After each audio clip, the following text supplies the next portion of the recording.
Alright.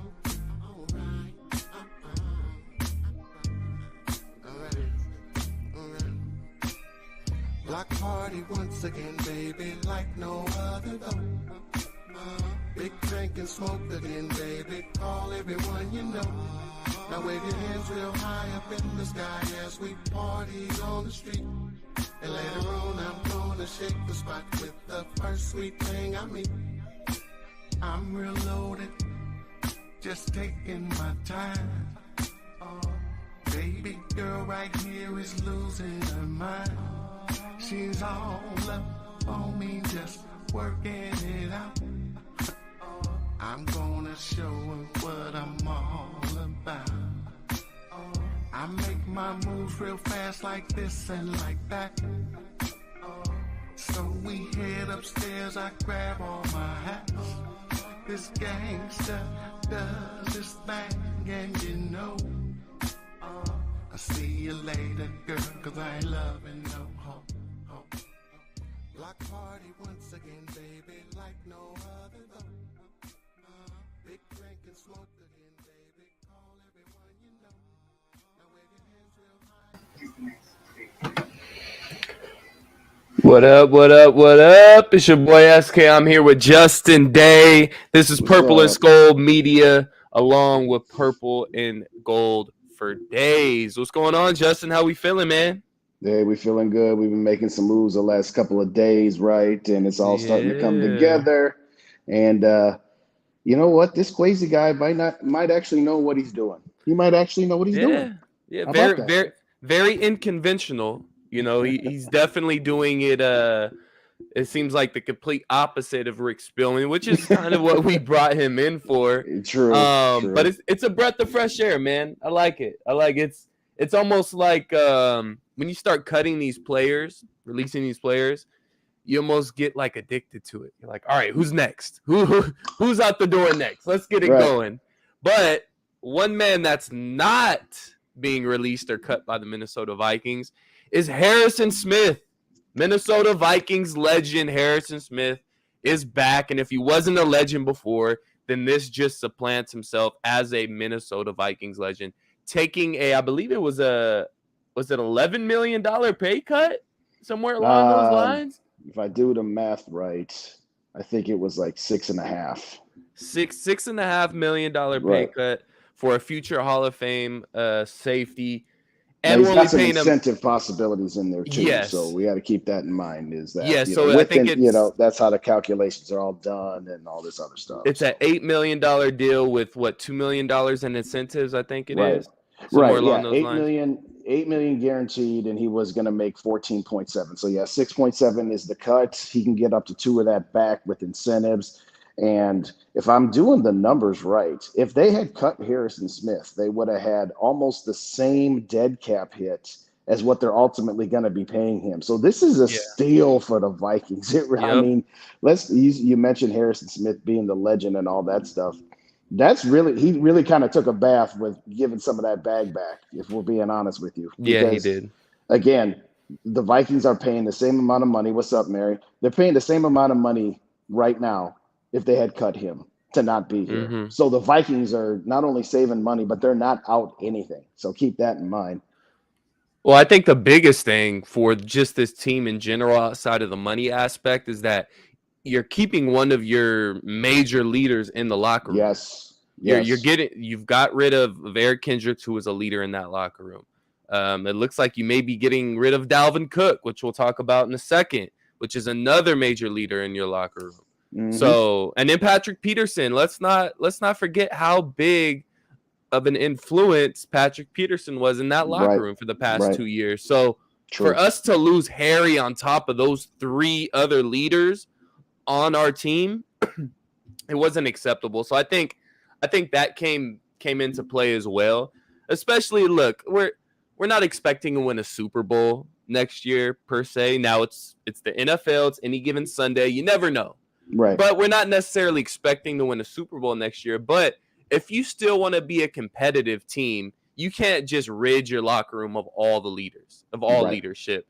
And Harrison Smith is a guy to stick around. I know he's not the biggest, talkative guy. He's pretty quiet. but he sets his example on the field like a professional. And you're going to have a lot of young guys in that secondary that they need somebody to look up to. And Byron Murphy, don't get me wrong, he's young. He's not the guy to necessarily look up to. So Harrison Smith, you need a veteran in that locker room, especially on the defensive side of the ball. And I'm just ecstatic that we're able to keep Harrison Smith and knowing that he wants to be here.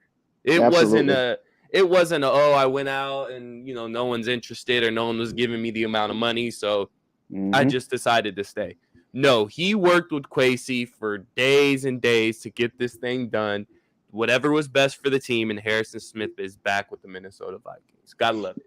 You don't take that kind of pay cut for a place you don't want to be. Nope. Okay.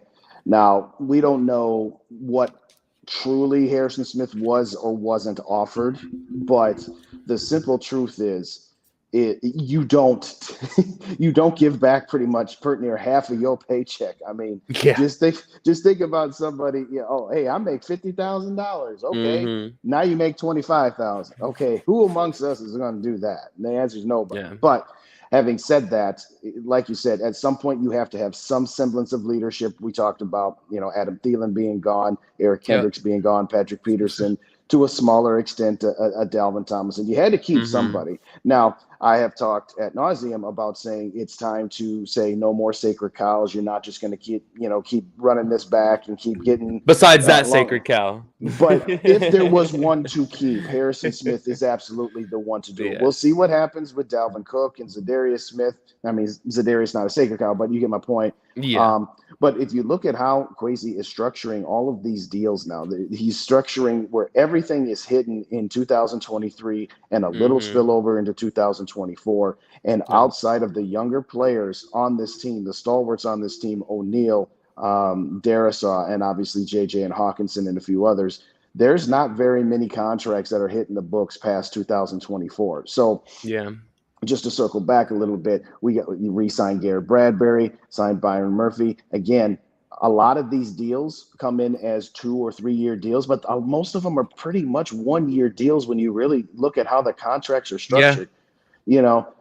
Garrett Bradbury, it's a 1 year prove-it deal because there's hardly any dead money past this season. They're kind of using him as a bridge center, so to speak, where I think they're still going to be looking to pick up another one and move on from him after this year. If Murphy doesn't work out, it's only a 1 year, major cap hit, so to speak, and the same type of thing. Now, I have not yet seen what this deal for Harrison Smith is. If they completely just took his existing contract and took some money out of it, and he's still on the books for 24 and 25. Yeah, that's what I'm curious about too. I still have not seen those details. Let me look it up. Let me see if they have it on Spot Rack yet. They might have it up already. But again, thank you, Mary Fist, for tapping in. You always seem to show us some support. Julian Marker, thanks for tapping in. Julian? Everybody else tapping in, be sure to throw a comment up there. Give us a thumbs up. Give us a like, more importantly. Give us a like, man. That's what we really need is a like. And everybody in that Facebook chat, you do see another little new thing on our stream there. It's called Stars. Come and support us. Give us some stars. It doesn't cost much. If not, give us a like. It's all good. But we're trying to support this thing. Throw us some stars, man. Throw us some stars. But let me pull this contract out. Let me see what they exactly did with this. Hey, my guy Rap. What's good, Rap? Rap just got done with his live. So when our show is over, if you still want some more content, go to Purple Pocket Podcast and see Rap be calm. He checked out his new soundboard, so now he's got he's got a new toy to play with there. So he said that was a test run for his show tonight. Yeah, so there you go. But it's not on Spot Rack. It's not. Yeah, I didn't see it on either site before we came on here. So one of two possibilities exist. Either they completely ripped up the contract and said, "Okay, this is the last year. We're just redoing you on a 1 year deal, and that's it." Or they just took some base salary away from his current one. Again, not sure yet. Haven't seen that there. But bottom line is, Kwesi has made it clear that we're still going to be competitive this year, but we're not going to go too much into future years. We're not doing this void. They could have just as easily restructured Harrison Smith last week and said, hey, we'll just convert your money into a signing bonus, and pushed out those charges into 2024 and 2025 as well. And they didn't do that. And he hasn't been doing that, which is, it's like, finally, yes, we want to keep the team, want to be competitive, all those good things, but we're not going to do it at the cost of mortgaging future calorie sap space. And that's what I find most impressive about what's been going on the last 10 days. Yeah, I'm still not seeing that. The only thing I see is that they might have just kind of scrapped the contract altogether and just gave him a 1-year deal. That's possible. That's possible. Is that what I'm looking at right now? Yeah, because all I'm seeing here is reduces base salary from 14.7 to 8 million this year, with 2 million in incentives. Yeah, so it doesn't say anything about 24 and 25, right? Nothing about 24 and 25, at least not yet. Okay. Well, we'll do some digging on that when that gets up. We'll report that. But circling back to the other news last night, Alexander Mattison, another 2-year deal. And again, it is structured to where if the Vikings want to get out of it after 1 year, they can with very little cap consequence there. I know our guy Rap is a heavy Dalvin Cook fan, but having said all that, again, what does this mean for Dalvin Cook? Because from everything that Kwesi has done thus far and the direction he's been going, I would be shocked if Dalvin Cook is on this team next season. Yeah. I mean, what do you think, SK?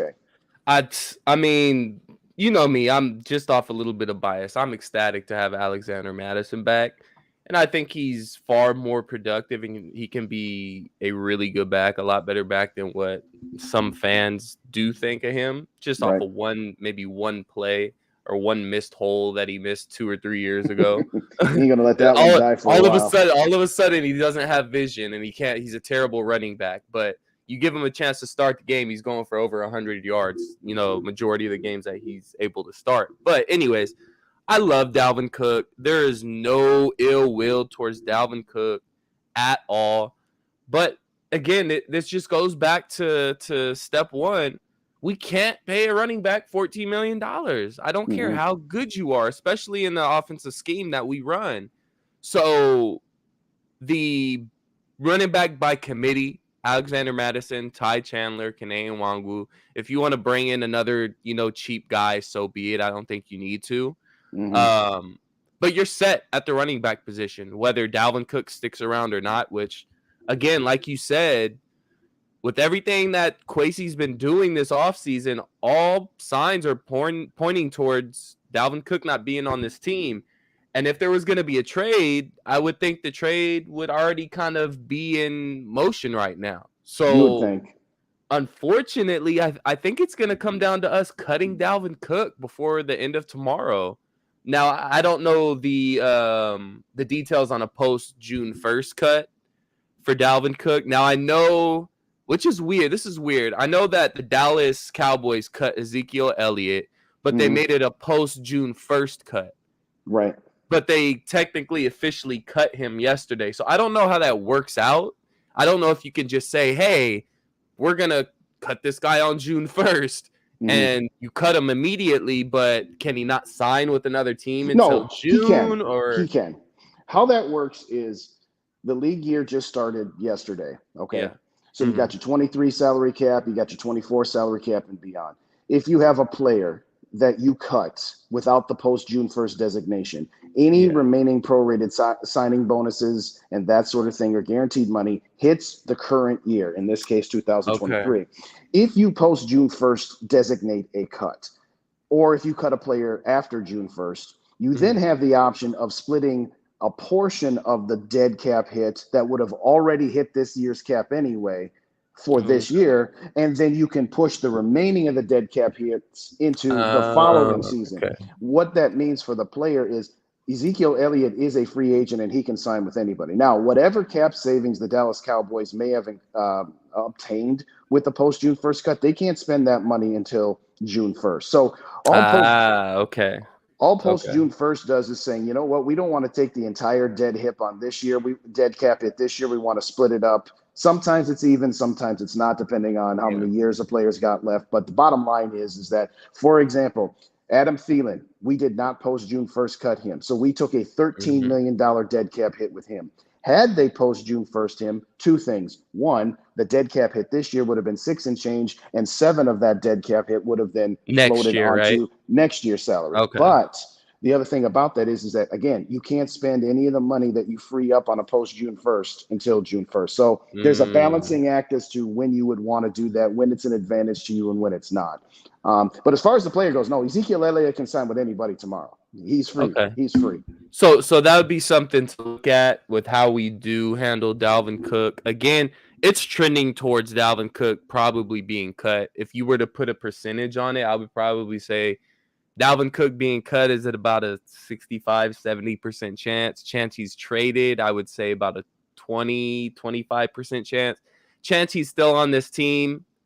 5% or below, in my opinion. Yeah, what do you think? I agree. No, I think the chances of Dalvin Cook being on this team are extremely low. 5% might even be generous. Like you said, whether it's they find a trade partner or whether it is they just cut him, whether they post June 1st, designate him or not. Now, you can post June 1st up to 2 players each season on that. And you can make that designation the day that you release a player. So the advantages of trading Dalvin Cook now is that when his his roster bonus and guaranteed money kicks in, if you still trade Dalvin Cook before or after that fact, doesn't matter because the new team would take on that salary. But if you cut him prior to this money becoming guaranteed, then that's less of a dead cap hit. So let's take Za'darius Smith, for example. He's got $5.5 million that is set to become guaranteed.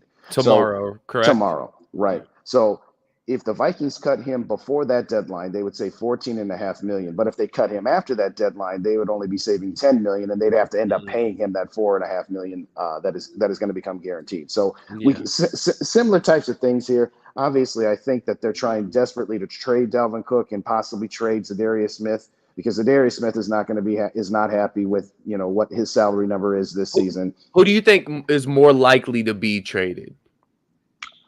If they were to be traded, I don't know. I don't know that one's any more likely than the other because here's the thing. Teams know that you're about to cut these guys. Yeah, exactly. So they're not going to – okay, if a team could trade you a 7th-round pick for Za'Darius Smith right now, they would trade a 7th-round pick just to guarantee that they get him. Yep. But the Vikings are trying to get probably a 3rd or a 4th-round pick for him. And the other teams are like, well, no, we'll play this game of chicken with you. Why are we going to give you a 3rd-round pick when we know you're about to cut this guy? So as far as likelihood goes, they're both equally. They're trying to see, can we get something for him or are we just going to be giving somebody away? Because you don't want to give somebody away for absolutely nothing. But at the same time, you would have been better off trading these guys sometime and having a trade ready to go when the league year opened, like what the Jets did, taking that safety from Baltimore. Yeah. Because now when teams know that they're not desperate.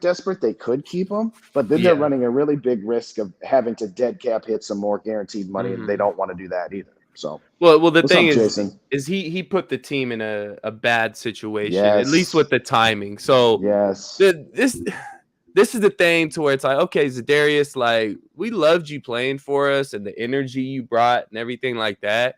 But when it comes to this business thing, man, you gotta operate a little bit differently and have respect for the team that brought you in. So it leaves a bad taste in my mouth on Za'Darius because it made it seem like, oh, well, you kind of just came in here to get revenge on the Packers. Like I feel like that may have been the only reason why you did sign with the Minnesota Vikings. And thank you for about 8 games of production, but right. I mean, at the same time, man, like, come on, dude, like you got to keep that behind closed doors. If you want to get traded, if you want to get released, talk with Clacy, talk with the front office. Don't go on social media and say, oh, thank you, Vikings Nation. I'll catch you later, blah, blah, blah, blah, blah. Now you put the team in a difficult situation to where, hey, we could have worked out a trade and got rid of you a long time ago and things would have been a whole lot smoother. But you just kind of, muddied up the process. So I'm kind of disappointed in Za'Darius with that, man. But it is what it is. Again, it's a business. Teams do it to players. If the players do it to a team, it's part of the business. It is what it is. But I think Za'Darius is more likely to get traded just off the value of pass rushers over running backs. Now, Za'Darius is what, 31 years old, I think. So he's up there in somewhere in there. age. He's up there in age, but I feel he can still be productive, at least, in a limited role. If you keep him in a rotation, throw him on a team like the Eagles, or throw him on another team that has a really strong defensive line where you can kind of just keep him in rotation. Hell, send him to Baltimore, to where he was initially going to sign in the first place. I'm sure they'll take him, but I think a trade with Za'Darius is more likely than Dalvin, because the running back market is so flooded right now. You can never have too many pass rushers on your team. Mm-hmm. But at the running back position, it's like, okay, well, I don't want to spend more than $10 million on my entire running back room. So a guy like Dalvin, who's a $14 million cap hit, now, if you plan on trading him, you're going to have to take on some of that salary. It's not just going to be like, hey, you take on the $14 million and we'll grab a 5th-round pick from you. No, we're going to have to take on some of that cap. So we'll take on at least 4, because that's prorated signing limit. So the team that takes on Dalvin would take on, I think, 10 and a half. They wouldn't take on the full 14. Yeah, and a team that I think would do that is a team like the Buffalo Bills. I agree. Go play with your brother, James Cook. They're a contender. Granted, it's cold weather. Dalvin doesn't like cold weather. I know he said something in the past where, I hate Lambeau. It's cold. It's windy. It's blah, blah, blah, blah, blah. Well, Buffalo, it's not much better. But that would be an ideal spot for him. And I think you can kind of put that in front of the Bills' face, and it'd be an attraction for them. Oh, we can bring Dalvin Cook in, and we need a running back, unless they're putting all their chips into James Cook, Dalvin's brother, which I don't see that yet. Not yet. Yeah, I don't see that yet.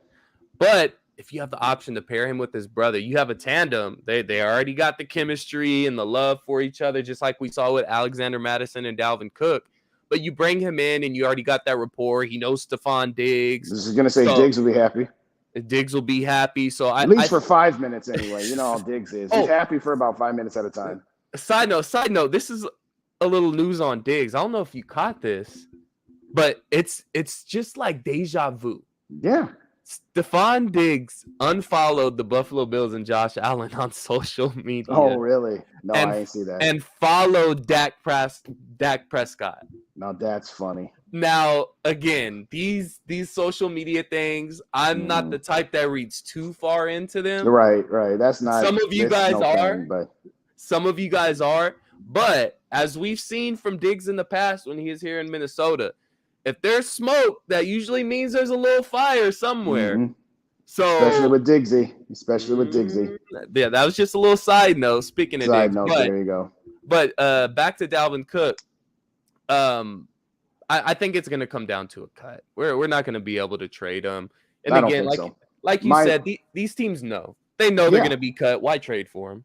At this point, I'm expecting Za'Darius Smith and Dalvin Cook to be cut. And if one or both of them get traded for, a couple of jugs machines and a couple of goal posts for the kicker to kick into on the sidelines, so much the better. Because how about some throwback jerseys? Get us some throwback jerseys. Let's do that. Take that money, put them into some throwback jerseys. There we go. Bring back them old 2000 joints. That's what we want. But to wrap it up on Dalvin Cook, you can't keep him. Okay, no. It's one. When we're talking about Kwesi Adofo-Mensah and the stock market bid and the analytics and winning on the margins, you don't pay $20 million for Dalvin Cook, Alexander Mattison, and CJ Ham. You just don't do that. That's completely counterintuitive to, well, we're not going to pay Adam Thielen $19 million against the salary cap. We're not going to pay Eric Kendricks $11 million against the salary cap. You don't. It's the same concept. You don't do that with running backs, and regardless of how productive they may or may not have been. Yes, we can talk till we're blue in the face about Dalvin Cook against the Buffalo that ignited that comeback, the Miami where he sealed the deal, Indianapolis where he tied the game or put us in position to tie the game. All those things are well and good, but it's too famine feast when it comes to Dalvin Cook, to where we can famine feast ourselves with Alexander Mattison. Is Alexander Mattison going to be as good from a breakaway speed standpoint and taking it to the house? Absolutely not. And to some points that have been made about, well, they didn't use Dalvin Cook the right way. That's very well be true. But, okay, I can misuse a $500,000 running back for the just as much as I can misuse a $14 million running back. Yep, So exactly. Like I said, I said it before. If you brought Alexander Mattison back for a cheap deal, like what you gave Latavius Murray, and this is pretty close to it. It was not a 4-year deal; it was only a 2-year deal. But Yeah. And then what? Whether it's a Mo Ibrahim in the later rounds or some other running back in the later rounds to get some quality depth there, if you're going to keep Alexander Mattison at that price, I'm cool with it. I still don't understand the CJ Ham thing, but whatever. I'm over it at this particular point in time. But you cannot keep you can't keep a Dalvin Cook for $14 million. You got to take your lumps on it. Now, to your point, I'll wrap on Cook by talking about the post June 1st and June 1st thing. His cap hit this season is $14 million. If they cut him pre-June 1st, they will save around $7 million. If they cut him post-June 1st, they'll save around $10 million, but then the other $3 million will then carry over to 2024. I can virtually guarantee, based on what we've seen from Kwesi, if they do cut Dalvin Cook, they're going to not post-June 1st it. They're going to just take all $6 million of the dead this year, because why would you go ahead and start moving money to next year unnecessarily? What's up, D-Will? What's up, Chris? How y'all doing? What's up, guys? My guy Chris tapping in. One thing, the thing that we're gonna miss with Dalvin Cook is that home run ability. Yes. Alexander Mattison isn't gonna bring necessarily the home run ability or the home run threat like Dalvin Cook brought. But one thing I can say is he will bring more consistency to the running game, in my opinion. I think he'll be more consistent. He may not break off for those 50, 60-yard runs, but he's gonna get you a steady 3. Steady 4, 5, 2.5, 4, 6, 10, 15. It's going to be a steady, gradual climb for Alexander Mattison. And the type of running back that Alexander Mattison is, he's not a running back to go and spell somebody. He's not a spell running back. He's made to be a workhorse. He's got a lot of tread on the tire. Yes, and he's made to wear on the defense. So if you're able to give Alexander Mattison 10, 15 plus touches a game, he's going to be extremely productive. And you see that in the games that he started. He's had multiple 100-yard games. Now, granted, 2 of those was against the Seattle Seahawks, but you got to give him credit and you got to give him the opportunity to start. And I think that's what he's in line for. I think he's going to be the running back 1, because just like you and me say, it looks like Dalvin's gone. Yeah. And we love you, Dalvin, but it's time. Just the direction of this team. We're getting young. And side note, a lot of side notes, Alexander Mattison is the youngest running back in the running back room. Think about that. Kanae's older. Ty Chandler's older. So you got obviously CJ Ham's older. Right. But you got to realize that a guy being that young, with that much tread on his tires, with 3 years of NFL experience, that's very, very valuable. Very valuable. And he's been sitting behind a guy like Dalvin Cook to learn behind, to get familiar with this scheme. So, look, it's the right decision by Kwesi. I think they picked the right guy, regardless of my bias or not. Alexander Mattison should have stayed with this team, and he should be the starting running back next season. Now, he will be splitting carries with Ty Chandler. Kanae Nwangwu is going to get a little bit of touches here and there, probably on third down more than anything. Right. But that's what we want. Running back by committee. That's the way to go. It's not about the bell running back, or we're going to hand the ball off to this guy 25 times a game. No, that's not what we're going for. We need fresh legs out there. We need young guys. And Alexander Mattison is our starting running back going into the 2023 season, unless something crazy happens and Dalvin. Right. Cook. And, to some other points that have been made about, well, it's not fair to Dalvin Cook that Kevin O'Connell kept running them up the middle when he should have been running them outside. That's very well true.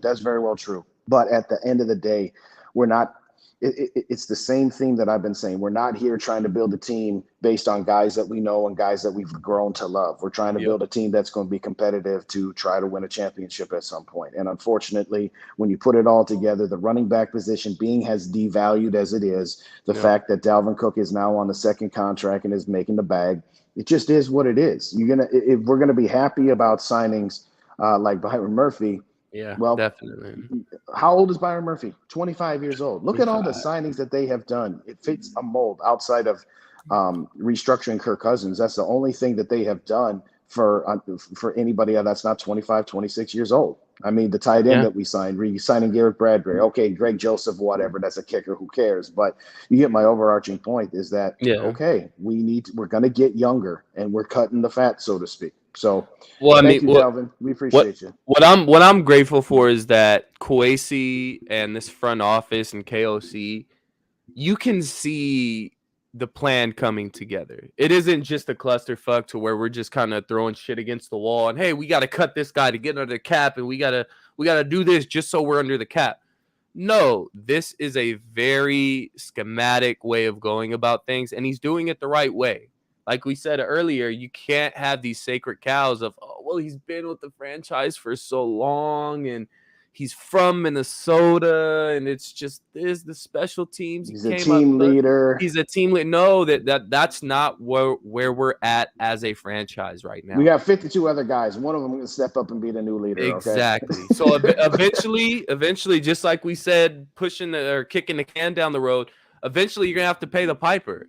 And eventually, these players, as they get older, they can't just continue to get extension after extension. Eventually, the players got to pay the piper too. And as you've seen, the players that we did let go, I'm not sure on the Eric Kendricks contract details, but I don't think he got paid very much at all. Adam Thielen, he's not going to get the money that he's expecting to get. No. So I didn't see Eric's either, and I think it's a serviceable, fair market deal for what he got, but it's not like earth-shattering money, although, again, it's not his first contract or anything like that. But no, I think Adam Thielen is going to have to start to realize that, okay, go on, see if you can find some greener pastures. And frankly, I'm okay with it. I did, with all due respect, and I say that in the context of a business standpoint, I didn't even want Adam Thielen back at a reduced contract number because, again, it's just kicking the can down the road some more. And it's like, let's just let some younger players get up in here. Let's just let our salary cap hits be had and be done with it. Because if Adam Thielen had restructured his contract and said, I will take the same kind of pay cut that Harrison Smith took, we'd still have all kinds of dead cap hits on 2024 and 2025 from Adam Thielen. Yeah. And at this point, for a third wide receiver, no, let's just move on with the rest of our lives. Yeah, the tough part with Thielen, I don't think it was football-wise. It was strictly personal. Like we love Adam Thielen. We'll always love Adam Thielen. And that was just the hard part. It was like breaking up with your girlfriend of 10 years, but you guys just knew it was over. Like, I still love you. I'll always love you. It's no hard feelings, but it's just time we move on. Like, it's time for us to go date other people. So I think that's kind of where it's come down to. We'll love you. We'll miss you, Adam Thielen. Personally, maybe not necessarily on the field per se. But I'm just looking at the possible upside of that wide receiver 2 spot. KJ Osborne is going to be our wide receiver 3, and he's a great wide receiver 3. Imagine if we bring in a young baller to go alongside Justin Jefferson. Imagine if Addison falls to us in the draft and we pick him in the first round. Like, just imagine the things we could do with this offense with the TJ Hawkinson. With now we added Joshua Oliver, which a lot of people will probably Joshua Oliver. That's right. No, he's going to make a difference in our run game. He's going to make a huge difference in our run game. So just seeing not only from the defense and what Brian Flores is going to do with Harrison Smith and Byron Murphy and the young guys that we're going to bring in for the draft. But I'm excited to see what KOC has for this offense because it's going to look similar to last season's offense. Let's not get it twisted, but there's going to be some tweaks. Dalvin Cook's not going to be around anymore. Justin Jefferson, he's going to get his targets, but we all know that we can't just sit here and just chuck it to Justin Jefferson every play. We're going to have to spread the ball around. So I'm excited to see what KOC has in store for this offense. I think he's going to have some things up his sleeve. And I think we're going to add one or two more playmakers to this offense, whether that be in the draft, whether that be in free agency with DJ Chark. Who knows? But there's plenty more moves to be made, man. Plenty more moves to be made. I would take any one of these 3 wide receivers. You talked about Addison. We'll talk about Flowers a little bit. And Rapp has put me onto this other guy, but Tank Williams, I'll take that guy. And I think Williams you could get later. You don't have to give him, You don't have to take him at 23. So you could take another player or do some trading down to maneuver yourself to where you get Tank as well as another player, you know, a center or a linebacker, that sort of thing. But I agree with you at this point. With now that you've got the cornerback sign, you've got Harrison Smith coming back. You're hoping and praying that Booth Jr. and Caleb Evans can remain healthy. Yeah. Get a solid number. Try and get what Cincinnati has had, where you had Jamar Chase and T. Higgins, where you had that legitimate 1 and 1A as opposed to 1 and 1B or 1 and 2. Because I would love to see a universe for a couple of years of just seeing 2 wide receivers at that level in this offense, regardless of everything else. Yeah, you know what? I'll take whatever downgrade may or may not be from Dalvin Cook to Alexander Mattison if you got a number 2 wide receiver in here. That's going to allow KJ Osborne to stay in his receiver 3 role, and that's a good role for him. Asking him too much, that's when we get into trouble. Yes, KJ at times the last 2 seasons has had a couple of games where, he balled out. But once you start expecting that to happen week in and week out, you're asking a player to do something that they don't necessarily have the full capable of doing week in and week out. So no, I would love it if we got a wide receiver in the first 2 rounds. Absolutely. Yeah, and you know me, I'm not a wide receiver in the first round type of guy, but we're in a position right now to where, hey, we kind of got to almost. But I'm leaning more towards interior defensive line. In that first round, if maybe like a guy like Cansey falls to us, a guy like Breezy falls to us, you got to address that interior defensive line. Address the trenches. Get your what does Score North say? Get your meat and potatoes, and then your vegetables. It's your vegetables. You want your vegetables, or do you want your dessert or whatever the hell it is? So get your vegetables, man. Get your vegetables. Eat your vegetables. Get healthy. You look at all these teams outside. Look, Kansas City is an exception to the rule because they do have Patrick Mahomes. But let's not forget, they got a guy like Chris Jones on the interior defensive line that changes games. So you got to address that interior defensive line position. Aaron Donald last year with the Rams, for example. Exactly. So you got to address that position, but you also got to address the wide receiver 2 position as well. So we'll get one more comment from D. Will, then we'll kind of wrap things up. We got to get back to our normal lives, and I'll let you guys get back to this NCAA tournament. I know a lot of you guys are watching as well. But D. Will says, the way Kwesi is setting up the roster, the window for winning a Super Bowl will be open more years longer than we've seen in the past. Obviously, it will be on if they get the QB position right. Yep. I can't disagree with that one there. Not a single part of that. Not a single part of that. Like I said, there's a plan. There's a plan behind all these moves. It's not just us making moves, trying to create cap space. No, there's a plan. Once we cut a player, we have somebody waiting in the wings. Once Dalvin Cook's gone, Alexander Madison's there waiting. Once Za'Darius Smith is gone, Marcus Davenport is there waiting. So Harrison Smith, obviously we kept him around for a reason, but we still had guys in the waiting. Regardless of what you feel about Cam Bynum, you can still start on the defensive side of the ball. You have a Lewis Seen coming back, and then you had Josh Metellus who's coming into his own. So you still had somebody to step in behind Harrison Smith if he wasn't going to be retained. So there's a plan. There's a plan to this. That's the biggest thing for us fans, is that we actually see it coming to fruition, and that the moves that we are making sense. They're not just moves.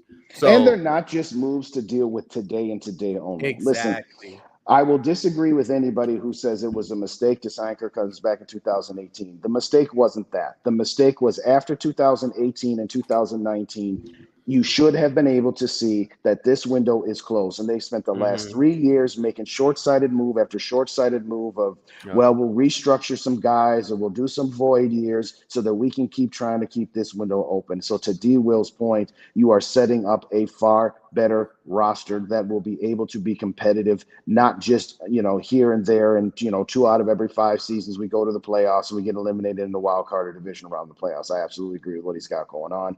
And I agree with what he's saying, that they're setting this up to say, hey, we're not going to make short-sighted moves. We're going to make moves that make sense in the conglomeration of how we're going to make this work for years to come. What's up, Warlord? Good to see you. Thanks for joining us here real quick. Yeah, thanks for tapping in. We're actually going to finish up, like I said, guys.